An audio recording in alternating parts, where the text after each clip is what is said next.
ตัวจิ้วเอาเธอไม่ได้เจ๊เจ้านี่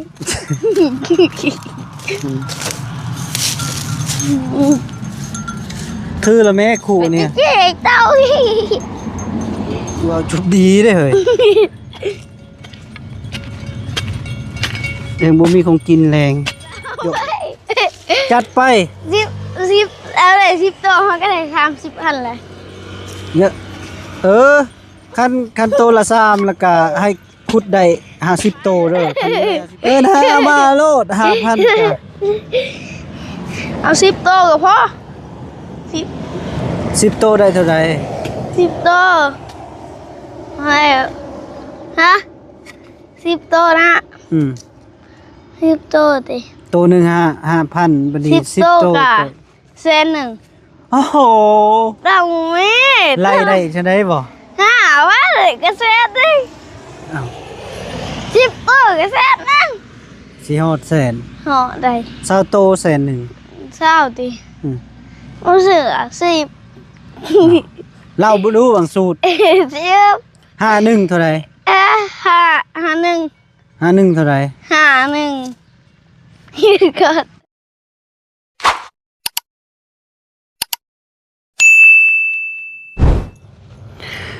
โอเคเอาไปน้องเอ้ยเนาะพอดีบ่าวแก้วเปิดทิปเปิดภาพก็อยู่ที่บ้านน้องสีฟ้าคือเก่าไปน้อยเนาะอยู่กับน้องสายหั่นแหละ สบายดีเด้อหำเด้อสบายดีงามมึงดูป้าก้อนกระเจน่ะสบายดีป้าลุงนะโดยเอาบัดนี้เจ้ามีของกินแรงอยู่บ่เจ้าเฮ็ดนะเอ้าบ่มีอยู่บ่ข่อยสิพาเจ้าไปขุดจิรอพอได้เจ้าปิ้งกินมื้อแลงพอบ่เจ้าขัวกินมื้อแลงหั่นน่ะได้ติได้ขุดได้บ่ไ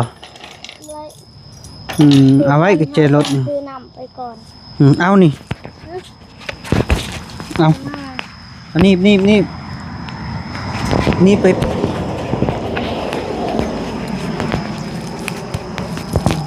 บาเลกาจีเก็บพอคนอื่นกับขาบทักทายสบายดีและสวัสดีเด้อพ่อแม่พี่น้อง FC เบิดสุขคนบ่ว่าอยู่ในหรืออยู่ต่างประเทศกันยินดีต้อนรับเข้าสู่ซองบ่าวแก้วสะพานบุญคือเก่าพี่น้องเนาะก็อยากพากพี่ๆน้องๆแล้วก็ป้าลุงเนาะฝากติดตามซองบ่าวแก้วสะพานบุญเนาะตอนนี้ก็คนติดตามอยู่700ปลายพี่น้องเนาะ700กว่าแล้วพี่น้องเนาะภาคให้มีกำลังใจให้เบาแก้วกับน้องไฟฟ้าพี่น้องเนาะเพราะว่ากะตอนนี้ก็สิพาน้องไฟฟ้าไปขุดจิรอเป็นจิรอมาเอาเมฆอันน่ะปิ้งตับนี่ฮัมจะน้อยบุญมีเอาไปใครจะเอาไปบุญมานี่แหละบุญมาบ่มีบุญมานี่แหละสิเอาไปเด็กก็จับเอาไปเลยจะจับจากไหนจะเหยียบบ่อย่างน้ำทุเรียนนั่นน่ะน้ำยาและน้ำนกทุเรียนมันเจ็บไปเอาไปไว้ดำมันจะบักดำมันจะเอาไปกินได้ยังไงเขาเบิ่งนี่เขาผักบ่เรือดอก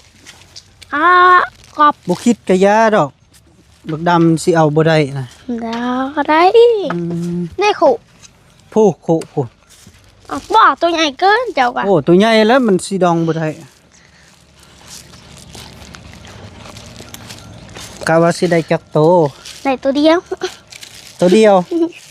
โอ้ยเมื่อยใจเด้ก็เมื่อยใจเจ้าเลยมันได้ตัวเดียวโอ้ถือดีๆนี่กลัวเฮาเป็นเลือดขาด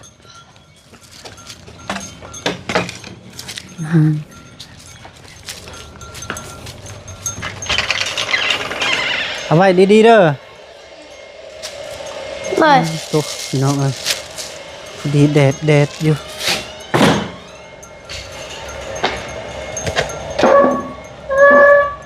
6% เถื่อนก็ยังบ่แล้วพี่น้อยมางยังบ่แล้วเถื่อ ทางพอสร้างเพิ่นก็ยังบ่มาเพราะว่าบ่มีเงินจ้างค่ารถเพิ่นก็เลยมางมีแต่มางสังกะสีลงสังกะสีแล้วก็ผ้าแอมพี่น้องนี่เนาะนี่หางโอ้เอานี่คุเจ้า มาเลยตี สิเข้าทางใดนี่นะมาทางนี้นะ ทำแปลงล่างให้เป็นตัวจิ๋ว ตัวจิ้วเอาเธอ ไม่ได้เจ๊เจ้านี่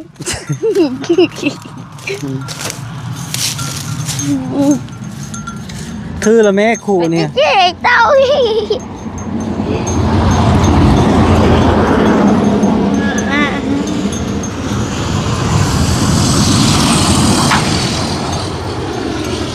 ควมได้บ่คอยเด้อเล็กตะปูได้อยู่ลุ่มนะครับโอ้ย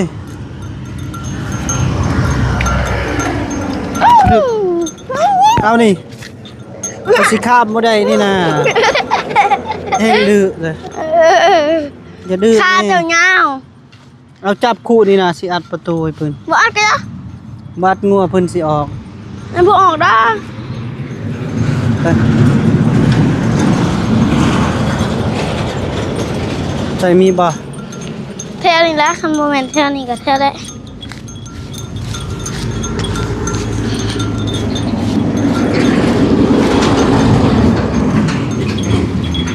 โอ้เป็นตาอยากเข้าห่มเลยไป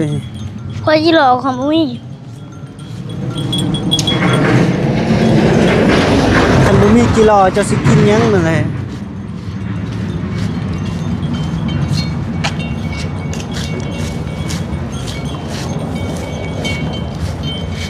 ได้ขวดกิโลคือกายเลย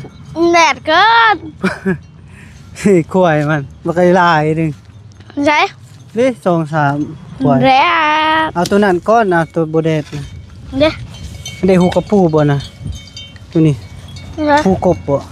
นี่ มันก็ปูดิ หูยังอะนะ พอจิโร่ เอาเต็มคู่นี่เด้อจึงมือ เอาเต็มกับโอ้หนึ่งอีแท็กซี่ได้หรือเปล่า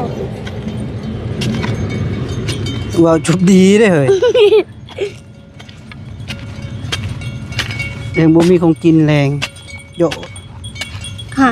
พุทธมันได้ มันหู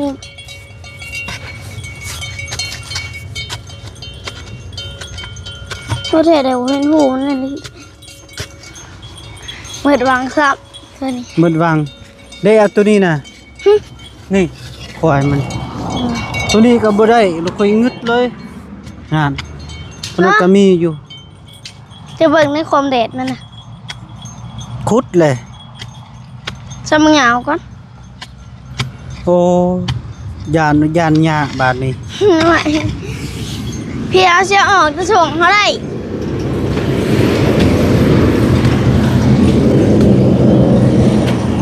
ควายจิรอบักลายหนึง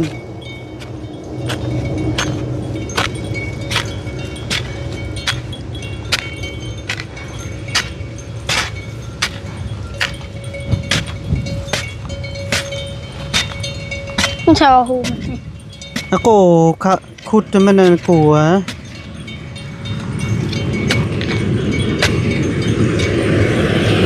ได้ยังได้แจ้งขวเอง เนี่ย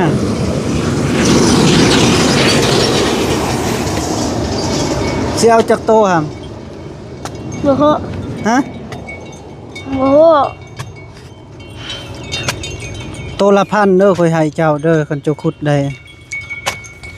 10 โตก็ 10,000 บริตีตัวละสอง โอ้ยไฟสิจางแพง ตัวละสาม เจ้าก็ได้กินอีก ตัวละสามไป ตัวละพัน ตัวละสามไป ถูกตัวละ3เป็นบุคุด ใช้ตัวละสามไป จัดไป สิบเอาเลย10 ตัวเขาก็ได้30,000เลย เยอะคันตัวละ3แล้วก็ให้ขุดได้50 โตเด้อคันบ่ได้50 โตก็บ่ได้ บ่ได้ ตัวละสองไป ตัวละซอง เดือด ตัวละซองก็ให้ได้30โตเนาะ บ่ได้แต่10โตก็พอละ อ้าว มาได้20โตก็ได้มา เอาเศร้าก็เศร้าเอา ได้10โตก็พอ คันได้20โตได้จักพัน ได้40 40 ตัวละ10 โอ้ไล่เป็นเนาะ ตัวละ2,000เด้อ ไล่เป็นนี่เนาะเราเอาเงินละไว้เนาะปานนั้นยังได้โตละ10ละ20 เงินมันออกเลย คนอย่างเฮาสิถอย เงินก็ได้เนาะ เฮา10โตเฮาก็ได้20,000 บ่ แม่นะเฮาได้40 10โตกะ10โตทางเงา หีบคุดเนี่ยยังบ่ได้จักโตเลย40เลย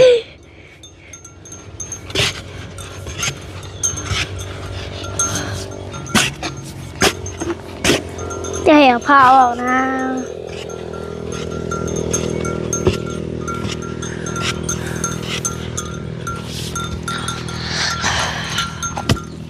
เลิกบ่ ลึกเอาแล้ว โอ้จ้างให้เจ้าความหวังดีได้เจ้ากินเลยตุยเป็นตลอดศาสตร์ได้ นะ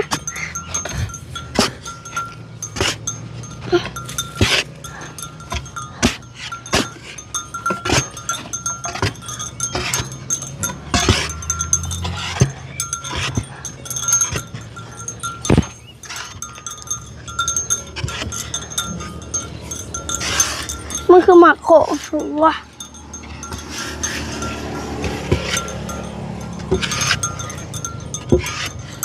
ได้อยู่บ่เนาะ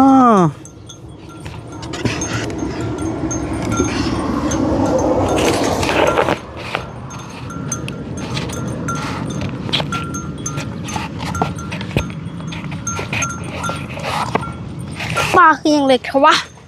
เลิก ไม่ได้เลย เลิกกะเซาเอ้ย สุดแขนเขาเลย เลิกกะเซา ไม่ได้เฮาเมื่อยเฮาสิเศร้าจังได๋ ก็แล้วแต่ซะ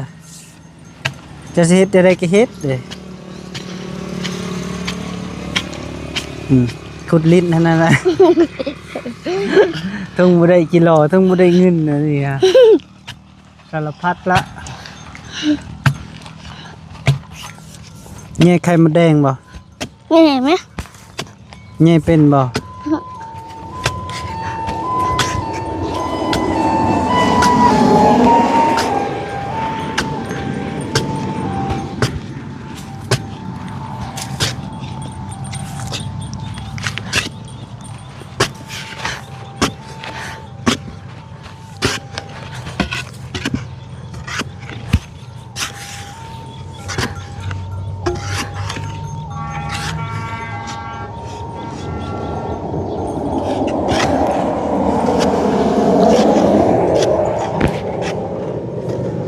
ฮู้ก็สิ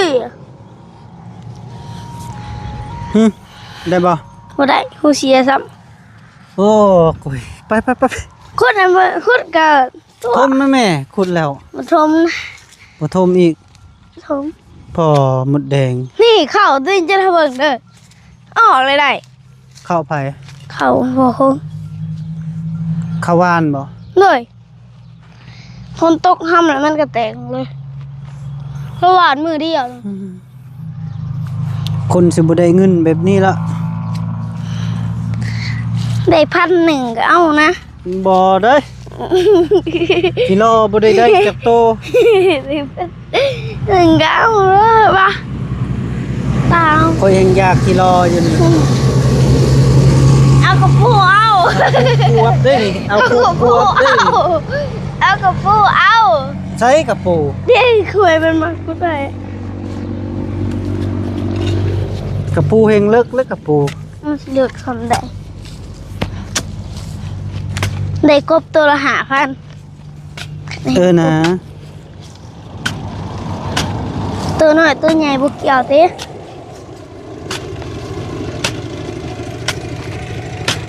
ตัวน้อยกะ1,000 ตัวใหญ่ก็5,000 ไม่ได้ติ โอ้ก็ได้แล้วเนาะ เดี๋ยวได้อยู่ได้ ค่อยมีสิทธิ์ ตัวละ10,000คันน้อย5,000คันใหญ่10,000 อ้าวค่อยเป็นผู้ซื้อเนาะเจ้าเป็นผู้ขาย อ้าวเป็นผู้ต่อนี่ เจ้าขายบ่ได้แล้วก็ย่าเอ้ย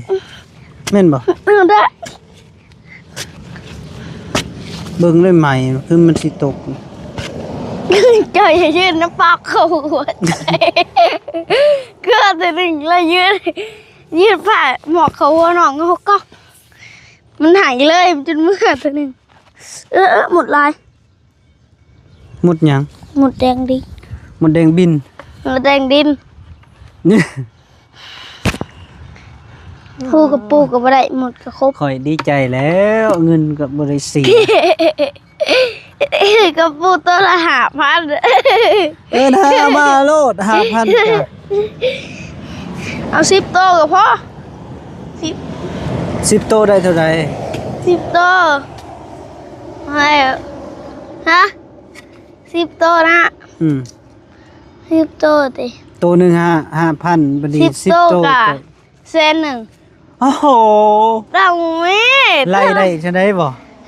ว่าเลยก็แซดดิ อ้าว 10โตก็แซดนั่ง สิฮอดแสน เหาะได้ 20โตแสนหนึ่ง เศร้าติ อืม รู้สึก10 เราบ่รู้บางสูตร 10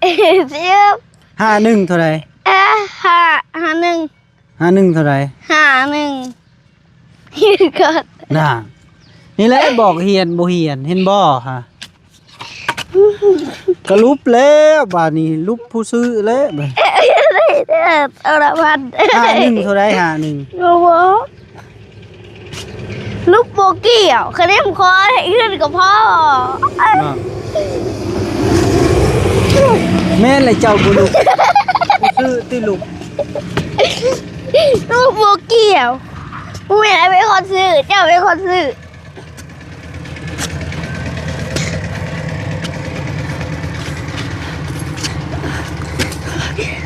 โต5,000 10โตอยู่ได้แสนหนึ่งยอมแล้ว จะว่า ยอมจังเลยเงินมีเท่าใดก็หมด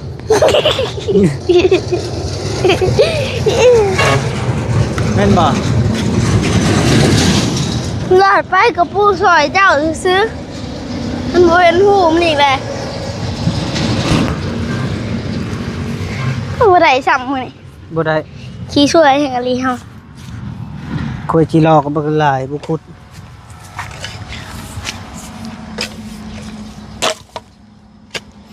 กระตุกอยู่ดีๆไปซักกระตุก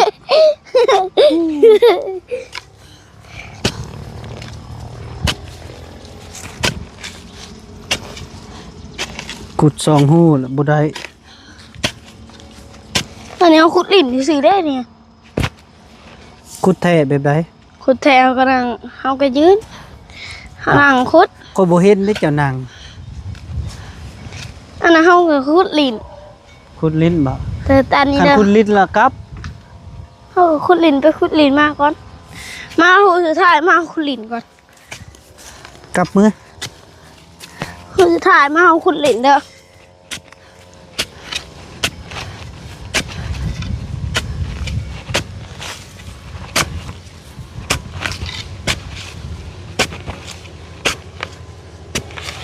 เห็นบ่ฮู้ บ่เห็น บ่เห็นก็บ่ขุดเอ้ย เฮาขุดลิ้น โอ้เห็นนะ ตัวอีก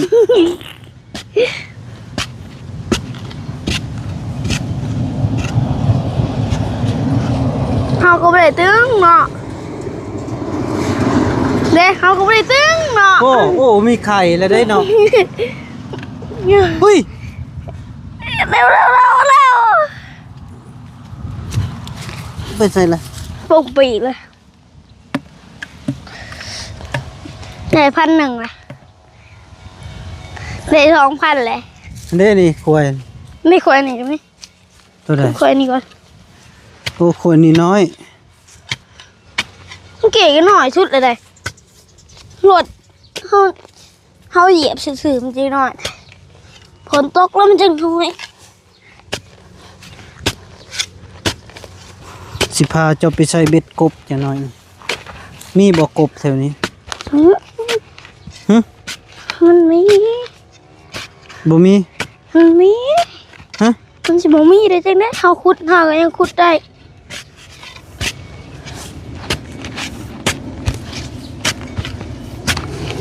โอ้ย เอาได้ตัวหนึ่งได้บ่แก่เว้ย ได้แล้วบ่ เอานี่ขู่เด้ตัวที่สองเฮา เลิกหน่อยยามนี้เนาะ เดี๋ยวมันปุ่งปีกเลยเด้ เจ้าคือหูมันปงปีก เจ้าเห็นที่มันปีกมันมีปีก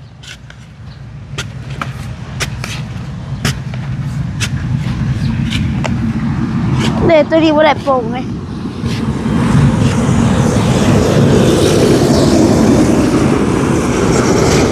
ตัวที่สามของเฮานี่ตัวที่สองเฮานะเอาได้คุ้มนะ ใช่ เดี๋ยวนี่เชื่อว่าหมดลายอันนี้เหมือนกัดมือเขาเมื่อกี้คือขันทวารเห็ดเสร็จเอาแล้ว หมดยังกบ หมดเด้งดิน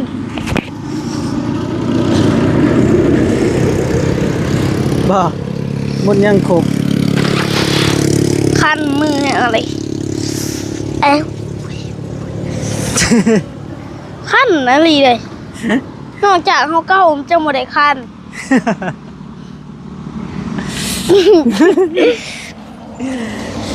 โอ้ย เศร้าแล้วบ่ งัง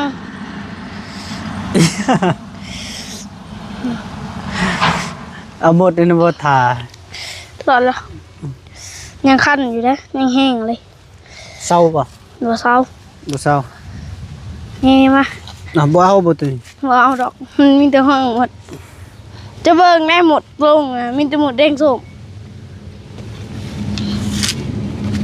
บ่เฮ็ดบ่เฮ็ดบ่เฮ็ดบ่เฮ็ดบ่เฮ็ด เบิ่งไข่มันก่อน บ่เฮ็ดนะ เพื่อนเฮ้ยว่ามีไข่ จนเราสิก้อยปลาก้อยปลาพอดีเด้อยากมาเอาตัวนี้ใส่ ฮะ กินบ่ก้อยปลา มันมีปลาก่อน ไว้ขุดแล้วแม่บ่ขุดเมื่อได้ดินะ ฮะไปหาขุดแถวไป แถวมีบัดบ่ขุดได้ไปบ่อนบ่มีบาดนี่ มีอยู่หันให้ลาย กล้วยบักไงไงนี่ มาเอาขุดมาเนี่ยเอาขุดมานี่ได้10 โตแล้วถ่าได้กินแน่นอน เฮ้ยไปแล้วหามือ ยังไงแต่มันก็ป่งปีกเลย ตัวแม่ มาเบิ่งไป หูกบแน่นอน เสียยากแม่นหูกบฝันสิเหลือกปาดนี่ บ้า กบบ่เลิกมันเข้าหูกับปูเดิมันก็เลิก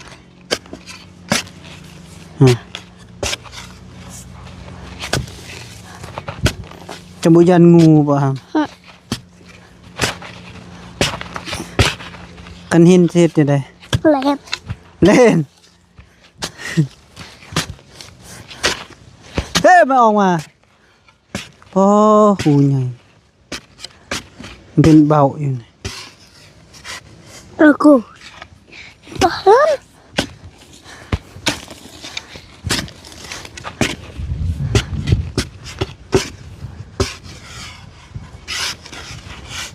อย่าไปซองนี่นั่นเด้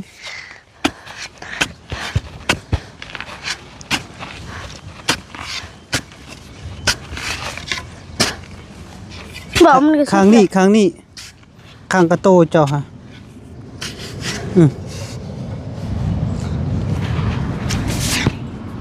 เห็นบ่ ห่างกระโตห่างกระสุดบ่มีอ่ะ สุดหรือบ่ เลย ไปจี้ไป ขี่บ่ อ่ะ มาแผ่เอาไปหาทอดกิแบ่งกันคนละโตไป เจ้าน่ะบ่เกี่ยวเอานี่ เอามา2,000 กูสิเอาให้ดอก แต่คนบ่ให้เจ้ากินนะ ไม่กินเอาก็สิลอยไป อยู่ขุด ได้2 ตัวนี่ เอาได้ส่งโตแล้วอิ่มแล้ว บ่อีก ตัวอีมันคุดบ่คุด ไปขุดใหม่ บ่จะเอาจักโต เอาหาโตเอาหาซิปเลย เบิ่งไผสิรอเจ้าค่ะมาอยู่นี่ๆใส่กี่รอ เด้ไป เอาพี่น้องเนาะพอดีพาน้องสิฟ้าขุดจีโปมบ่ได้ซ้ำได้แต่2โตเขารอเพิ่นว่าฮ้อนแดดแต่มันเลิกแน่นะพี่น้องเนาะ ได้สี่ เอาพ่อแม่พี่น้องเนาะ เจ้าโอ้สี่ถึงอ่ะ ก็สิได้ สี่ถึง จบ เอา คลิปปิดคลิปจกรแล้วก็อยู่ดีมีแรงสุขภาพแข็งแรงเจ็บอีกจนขาดส่วนสูงมาร่ำรวยมาสุขสุขคนโดยไป